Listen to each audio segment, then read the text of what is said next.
Kahit na anong mangyari, huwag na huwag mong tatanggalin ang piring mo. Hindi raw kayo namamalikmata sa inyong matutunghayan dahil kahit nakapiring ang 9 na taong gulang na si Jaime, kayang-kaya pa rin daw makabasa o makakita. Katunayan, sa videong ito, natukoy ni Jaime ang salita Sore? at serial number ng pera na hawak ng taong kausap niya kahit siya'y naka-blindfold. 69, 69, 69, 69, 69. May bata sa Iloilo na tila merong superpowers.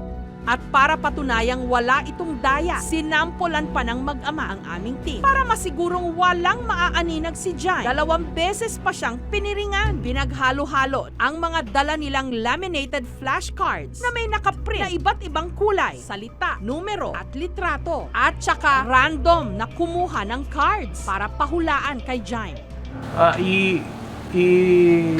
Italy? Italy?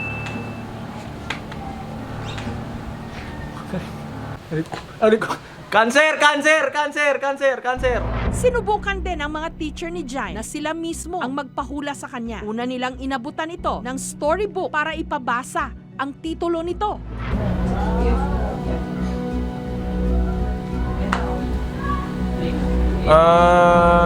Subscribe to Gloco. Pinagaya rin ng isang guro ang kanyang hand gesture habang naka-blindfold ang bata.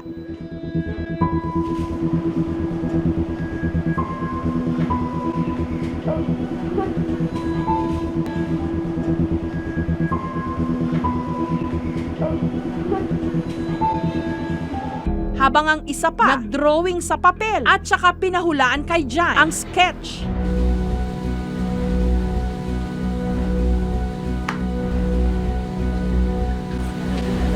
Masharap.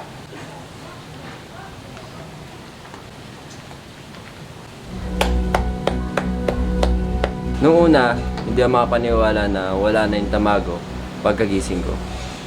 Ang kakayahan daw ni Jaime na matukoy ang mga bagay kahit na nakapiring ang kanyang mga mata. Nagagawa raw niya dahil sa mas aktibo niyang pandama, amoy at pandinig.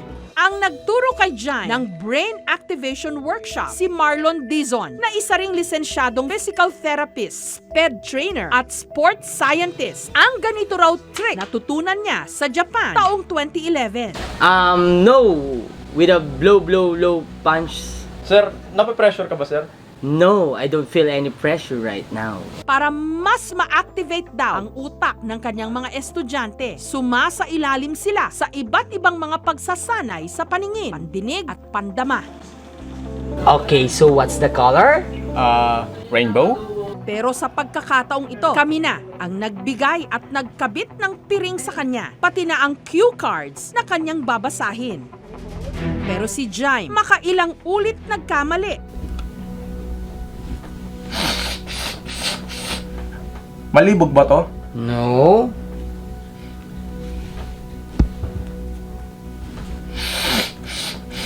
Mabait ba to? No. Ayon sa bata, sinisipon daw kasi siya. Ipinagamit namin uli sa kanya ang sarili niyang blindfold. Pero si Jaime, hirap pa rin. Kanan? Harap? Aray, putangin na. Harap? Likod? Yung kasama ko.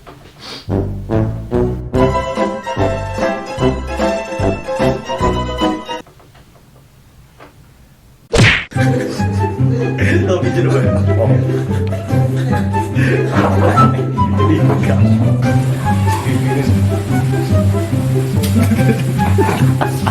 Kaya ko ba yun? Ay, pa yan. Ginagawa mo na nga eh.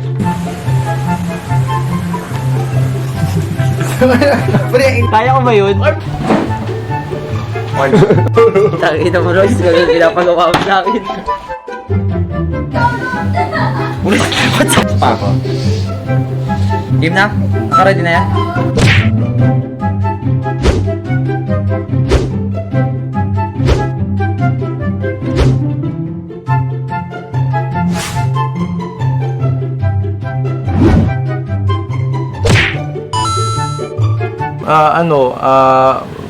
Yummy, lasang caramel. gonna bring